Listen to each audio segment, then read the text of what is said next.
Hello everyone, my name is Pixlriffs and welcome back to the Minecraft Survival Guide. I hope you're all having a good day. I am having a great one. This genuinely feels like my birthday or Christmas or something like that, because it is the birthday of the Copper Age, Mojang's latest drop, which has added a bunch of new features for Copper and even some features beyond that I'm very excited to check out. We're going to do kind of an overview of those features in today's episode. I figure the best place to do that is back at spawn, where I have all of my storage. So we're going to ride on through the nether portal from the Windy City project, where I've been doing all of my digging underground to try and make a copper aging facility in honor of the Copper Age drop. It's going okay so far, but I have to dig out a really large hole underground. So we'll get back to that, I'm sure, in a future video. For now, let's descend from the tunnel up there to this nether portal, and we're going to head on through to spawn and find some copper. So of course the first thing I want to do is come over here to check on my reserves of copper. We have a lot of waxed blocks of copper here from digging out a trial chamber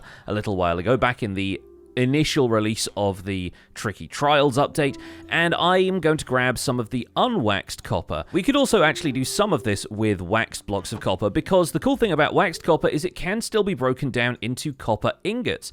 And interestingly enough, if you break all of those down and turn them back into blocks of copper, that gets the wax off, just in case you want to age the copper or do anything like that. But as you'll see, a bunch of new recipes have now come up, thanks to the fact that new copper ingot recipes are now in the game. And the first thing you will see in the recipe book here is that yes, copper can be used to make armor now. Now, of course, I'm at endgame, basically, in the survival guide world. I want for nothing in terms of resources, and I have a full set of netherite armor. I haven't even put armor trims on this one, which is an odd choice, but the last set of armor trim netherite armor I had ended up disappearing in a tragic shulker box accident. So what I'm going to do instead with this armor is go through a little bit of the armor rating of this stuff and then talk about where exactly it fits into the progression of the game. Because I imagine a lot of players are going to be looking at copper armor and, like me, probably wearing netherite armor already and going, yeah, why do we have this in the game? What's the point of this exactly? And for comparison's sake, we're going to break out the netherite chestplate once again. Netherite and diamond have basically the same armor rating. Netherite just has a little bit more armor toughness and this knockback resistance ability.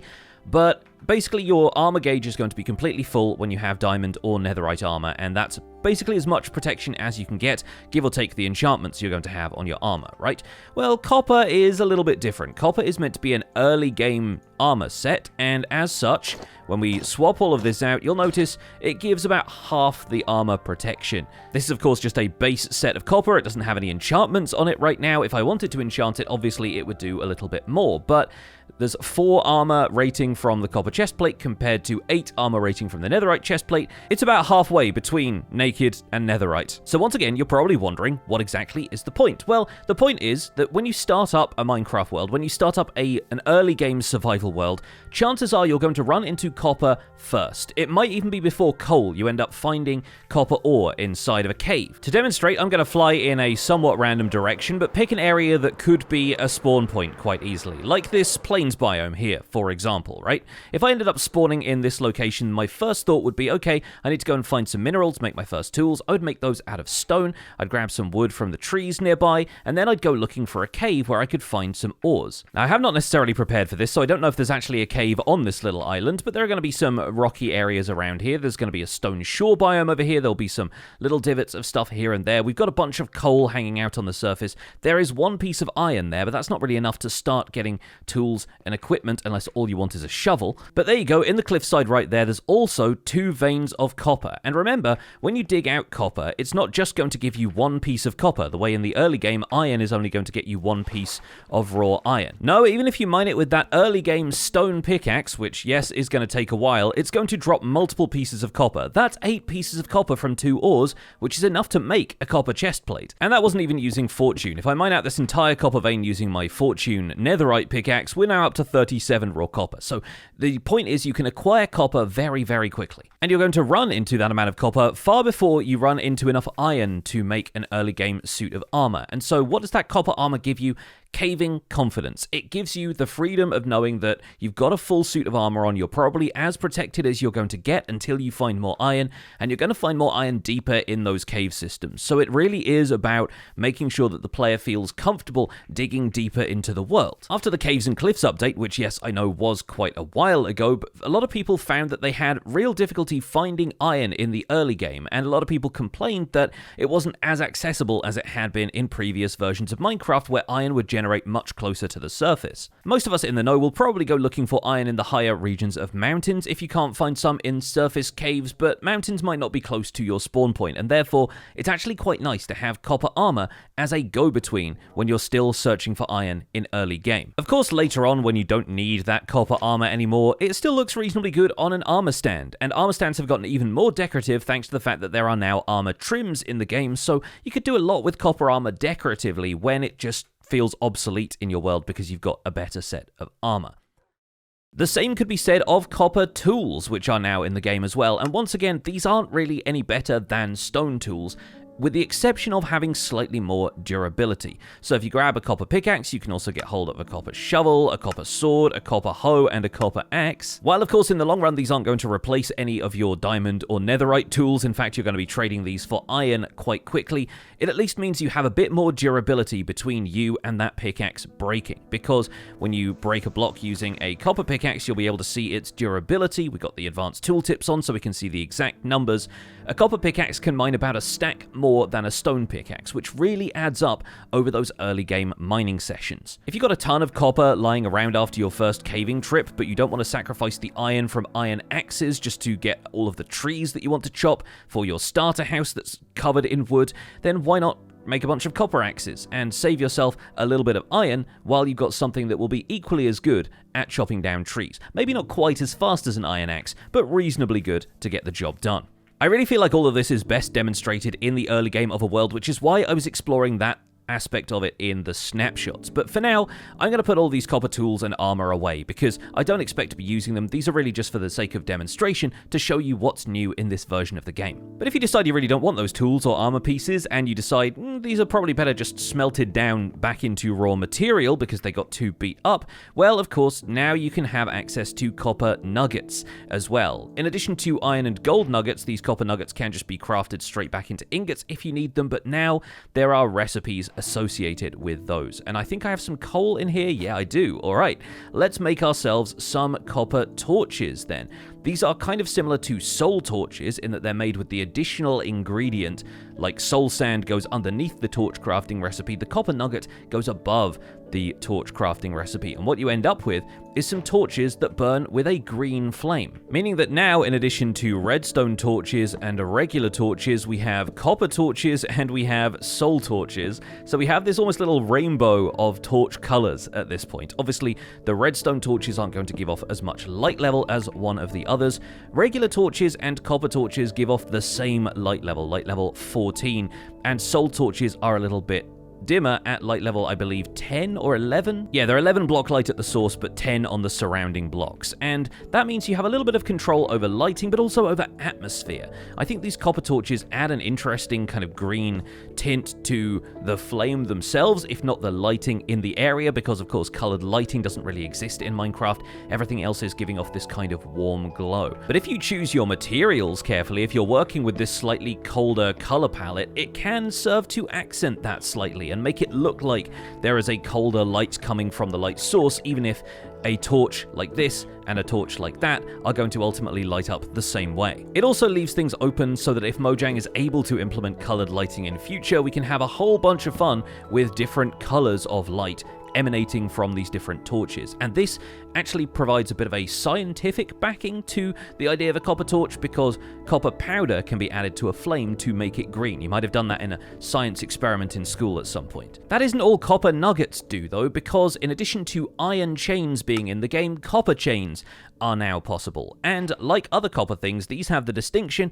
of being oxidizing materials. They will actually go through different stages of age in a similar way to how copper blocks will. So if I start hanging these out here outside of my blacksmith's house, and I'm going to try and space these things 4 blocks apart where I can, because that's the optimum distance at which copper materials will start to age. Pretty soon we should start to find that those begin aging. They'll go from this fresh copper to the exposed copper that's a little bit more pink, the weathered copper that's a little bit more green, and finally fully oxidized copper where it's that kind of pleasant cyan blue. Goes really well with the prismarine color palette, especially when they reach those latter stages of oxidation, and of course the middle stages, stuff like exposed copper, can go well with granite and dripstone and those warmer pinks that are in the color palette. In fact, at some stage I might end up rearranging some of my storage filters here so that I can include all 4 different colors of copper in here and store all 4 of the different colored components in the barrels above. But the thing about copper chains, and something else we're going to look at in a second, copper bars, is that they cannot be crafted out of pre-oxidized copper because they're crafted using ingots and nuggets, which don't present age in the same way that the blocks do. So in the example of these copper chains and the copper bars that we're going to look at in a second, you will have to leave these out to age once they've been crafted. You won't be able to pre-craft them in these different ages, so it might actually work out to have some place where you age a bunch of these things, which is part of why I'm building that big copper aging machine over at the Windy City in the first place. Now, people have probably already been doing this for copper trapdoors, and the great news in this update is that copper trapdoors have actually become a little cheaper. They used to require 6 copper ingots in the same way that wood was used to craft trapdoors, but now, in line with iron trapdoors, they only require 4 ingots. And that is because those 2 additional ingots now make copper bars, and similar to iron bars, you get 16 of them for investing 6 copper ingots, so they're relatively cheap to create. They're in the same shape as iron bars, they will connect to iron bars or stand on their own, and I personally think these are a really great way of making it look like iron bars have rusted over time, because if you take a look at the copper bars here, they kind of look like a rustier version of iron bars. If you wanted to have the exposed copper, it could even be a go-between between the iron and the copper to make it less of a harsh transition, make it look like the erosion has happened gradually and that the iron bars have become rusty, because this corrosion mechanic, this oxidation mechanic, only applies to copper, but you can make it look like it is applied to iron now. Once again, if you want to see these things aging, you probably want to start placing them 4 blocks apart, so we can pop down a few of these here, and interestingly enough, in the process of that, we get to see that this lightning rod has now oxidized, something that it was not possible for them to do before. Earlier in the video, this was a fresh copper lightning rod, and now it's an exposed copper lightning rod. Eventually, that one will fully oxidize, and if you want to avoid any of these things oxidizing, much like the copper block palette, you can wax anything copper to preserve it at whatever age it is currently showing you. And while we're letting all of those age, we should also take a look at the copper lantern recipe, which, as you might expect, is made with copper nuggets instead of iron nuggets, but also with a copper torch at its center. And just like the copper torch, these will burn with a green flame, or at least they'll appear to have a green flame at their center, even though the light level around them is the same kind of white color, and they have an identical light level to regular iron lanterns, which is 15 at the source but 14 on the blocks around it. So now we have the opportunity to kind of mix and match between different styles of lantern, and of course those will age as well. So if you want to get a oxidized looking lantern dangling from an exposed copper chain or something like that, it is nice and easy for you to mix up the aesthetics of those. Of course, now that we've added another copper piece next to these copper chains, they'll probably take a little bit longer to age, but they will typically try and keep the age of other copper stuff around them, meaning that once one of these becomes exposed, there's no obstacle to the lantern becoming exposed either. And this copper bar in the center here has reached that first stage of being exposed, so we can put the iron stuff next to it just to show that, yep, that has applied to the entire texture, making it really neat in combination with iron bars and of course other types of copper. We'll check back in with those a little later, because one of the other things I want to look at is a new revolution in storage. We're going to grab some chests, we're going to surround them with copper ingots, and we will get the copper chest popping up. And these, just like regular chests, can come in single or double varieties, and this is going to add a lot of variety to storage rooms in future. Now, because they're made of metal, unlike the wooden chests, we are going to have an easier time breaking these with a pickaxe. But like the other copper things, they are also going to come in 4 different oxidation stages, meaning if I wanted to set up copper chests for my regular weathered, exposed, and oxidized copper. I didn't do those in the right order, but you understand. We could end up storing stuff in these copper chests and make it thematically pretty obvious which chest contained which type of block. Wouldn't even need to label them like this if we had that as a setup. But there are some pretty good reasons for me not to use copper chests in my storage, at least not if the mob that's been added in this gameplay drop is around. I'm going to grab a few pumpkins here, we're going to carve those, and we're going to use them to make some copper golems. In this case though, we're going to use the different varieties of copper blocks. So I'm going to grab some weathered copper, I'm going to grab some exposed copper, and we'll grab an oxidized copper as well. And notice we're doing these with the full copper blocks, not the cut copper that you can make in a stone cutter. To spawn in a copper golem, you'll need to place a carved pumpkin above any block of copper. These are all regular pumpkins, we haven't yet carved them, but once we carve them, they will turn into both the copper golem and a corresponding copper chest of the same age. So this is actually a fun way of getting hold of the copper chests of different ages. The only problem being, you're going to produce a lot of copper golems in the process if you create them this way. So the deal with copper golems is that they will search through these copper chests, they will look for items that are placed inside there, they'll pick up anything that's inside, and they will look for a chest nearby that they can deposit that item in. We're going to go really heavily into copper golem mechanics in future and how they can be used as really effective item sorters, but I'm going to give you a couple of quick examples right here and right now.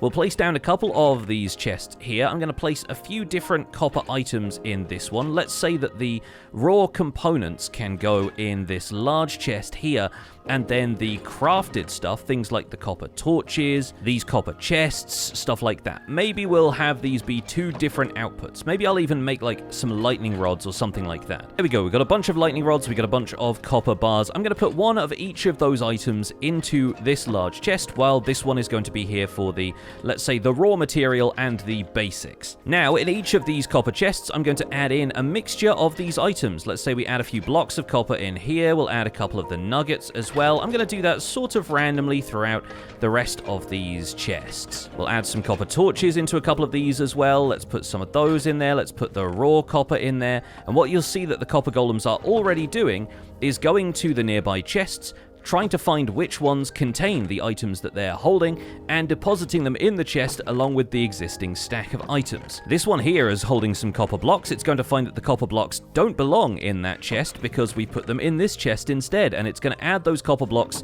to the contents of this chest. Copper golems are here to sort items for us. Anything that they find in a copper chest, they will search 10 local chests for any sign of that item, or alternatively an empty chest that doesn't have any items in it already that they can place that stuff in. So whatever junk I have in my inventory can go into a copper chest, and the copper golems will merrily sort it all into corresponding piles. Once it fills up a stack, they'll recognize that there's still items in that chest of that type, so they'll start a fresh stack for you if you want to. But they will only do this one at a time, and if the player is opening up a chest like this, the golem will pause there in the background until the player is done messing with the inventory, so that they don't take stuff out or put stuff in at the same time as you are doing stuff in the inventory, which I think is actually quite considerate of them. This copper golem's even found this chest is nearby. This is the output for my honeycomb farm that I had here before we made the beekeeper's house, and I haven't gotten around to moving this yet, but they're also checking that chest just in case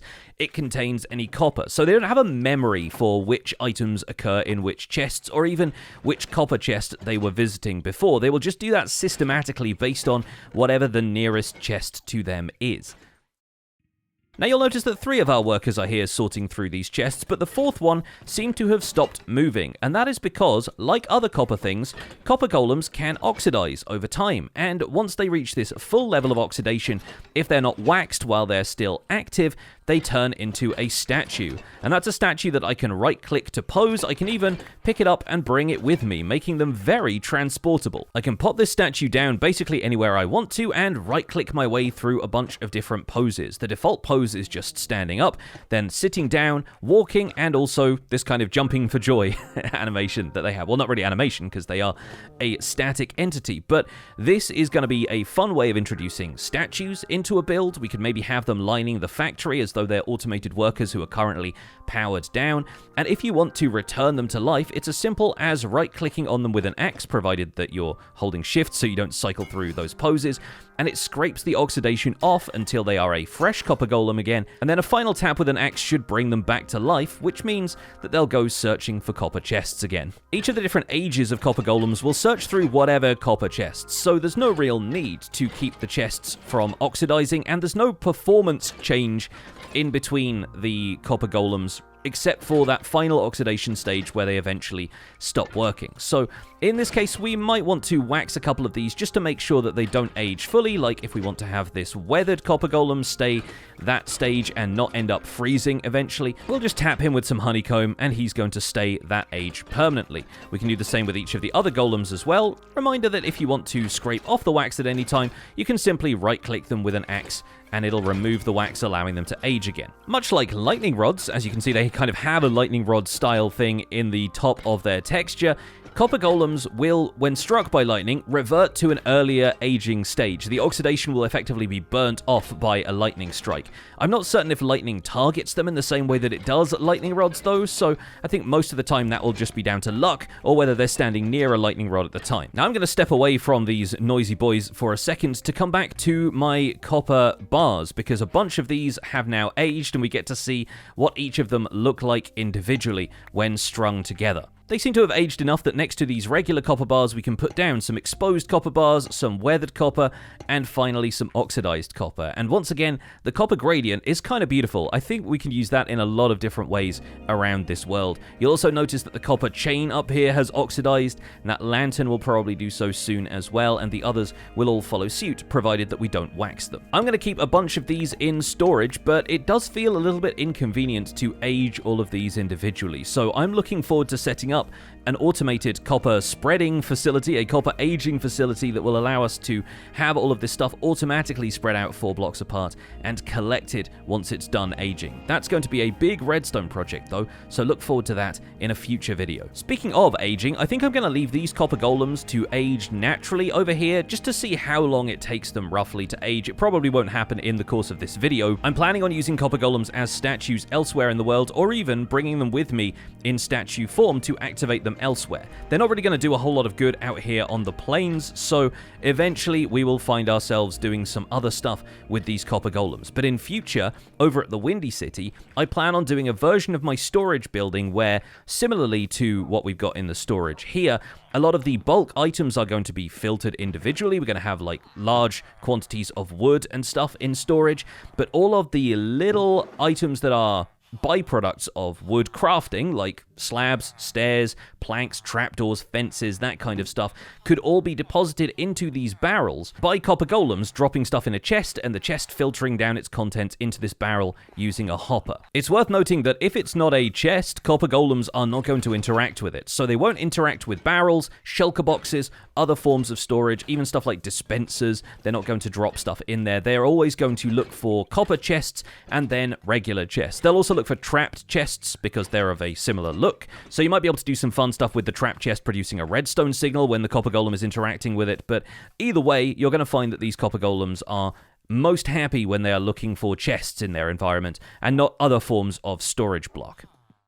Stay tuned for more with the copper golem though, because I feel like they're going to be exceptionally useful in the right circumstances. Now, we're going to move on to probably my favorite feature of these updates, and for this we're actually going to need some stripped logs, which I don't have a huge amount of in supply, so I'm going to put down some of these and strip them using an axe. And you'll notice some new recipes begin to unlock up there. That is the shelf, which is made using 6 stripped logs in this formation. You get 6 shelves for that, so it's really not too bad, but if you take a look at what these things are and what they are capable of, I think you'll find they are worth the material cost, worth the labor involved in stripping some of these logs. You can think of the shelf as basically 3 item frames side by side, because if we place some of our items in here, you will see that yes, they can store 3 items like that in individual sprite form. And of course, this has a lot of decorative potential in stuff like starter houses, for example. If you want to have your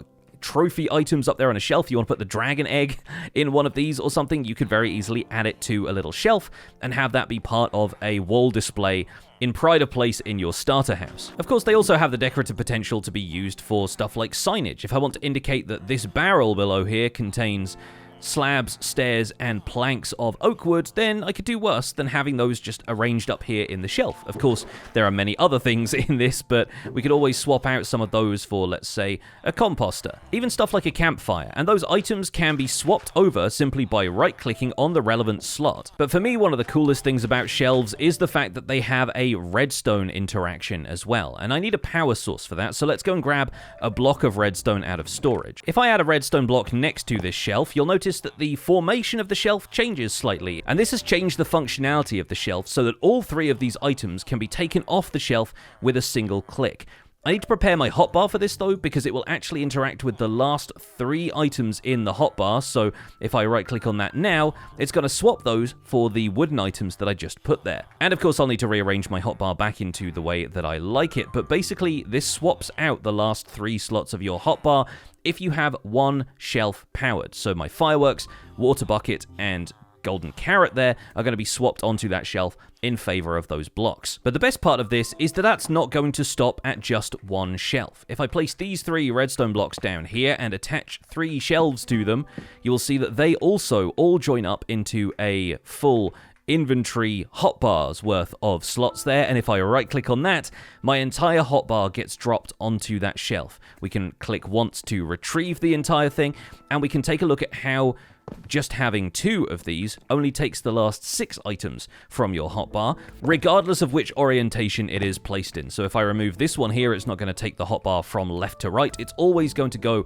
from right to left. But I think it's going to be tremendously powerful to have a means to simply drop off your hotbar at any given opportunity. Let's take a look at one of the applications of that. Let's say I'm building, I'm on a bit of a streak, I'm using mainly spruce wood for this, because I just grabbed a bunch of those from this chest, but these are all of the items that I'm planning on using for building some kind of fabulous medieval house. The iron bars on there at the end as windows. All I need to do is right-click this onto these set of shelves, and those items will stay stored there, so if I want to make any adjustments to it, I can walk around with all of my usual tools. I can cut down some stuff using the axe, I can break the iron bars using the pickaxe, I can make a couple of adjustments to what I've built with my tools, and then I can just swap all of those with a single click for the blocks that I'm building with again. And I can swap back and forth between my building blocks and my regular hotbar of tools without having to tediously open my inventory and move blocks from one space to another. When I'm building, I don't typically use the entire hotbar to build with. I will have all of my tools and stuff, and I'll usually take out the fireworks, the water bucket, maybe the shovel, so that I can still have all of these tools. I can still defend myself if a creeper walks up to me or something, but those 2 slots are typically the ones I use for building blocks. But now, with a shelf of these blocks nearby, I could very easily walk up, grab all of the blocks I want to build with, and then go back to using my tools with a single click. But if I wanted to have some of this stuff fill up automatically, let's say I put all of the planks and stairs and slabs in here, they would drain down into the individual slots of the shelf. Now, unfortunately, connecting these shelves is not going to make more items appear further down the chain, right? So we're not going to find that now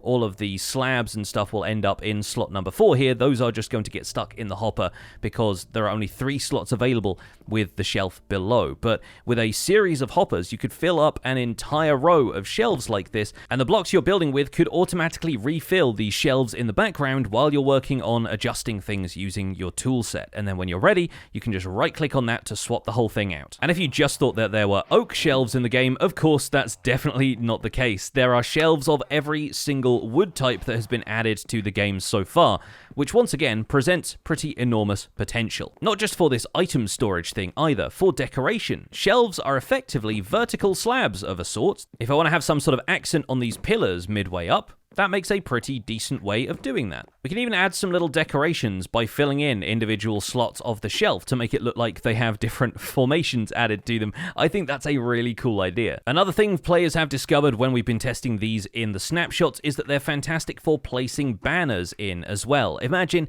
a system of lettering created using banners. You could very easily leave messages on some of these. I think the pale oak wood is going to be spectacular for these since it's a really nice white plain background, that's the movie theater marquee. That's the shop signage saying sale now on. You could do so much stuff with shelves and banners, and that's just the tip of the iceberg. For now, I think they have really fun decorative potential. If you wanted to include some of these shelves in your builds, I think they would fit in some really great places, and I'm looking forward to doing a lot more with them in future. But that basically concludes our overview of everything that is in the Copper Age drop, at least as far as survival features go. There's only one thing we're missing, which is copper horse armor, and for that I would have to find a chest that I hadn't looted and get lucky and find something in the same place you'd find like iron horse armor. But let me know if there's anything that I have missed. There are some features in Creative that are really fun, like mannequins are in the game now, but we're not really going to do a whole lot of those in Survival Guide because that's really for the Creative players. For now, thank you so much for watching this episode of the Minecraft Survival Guide. Believe me when I say that I'm so excited about this update. We're going to have a lot of fun with copper golems and shelves in the near future, and all of those extra copper building blocks are going to be a really neat way of adding more details to our builds. For now, folks, thank you so much for watching this episode of the Minecraft Survival Guide. My name has been Pixlriffs. Don't forget to leave a like on this video if you enjoyed it, subscribe if you want to see more, and I'll see you folks soon. Take care. Bye for now.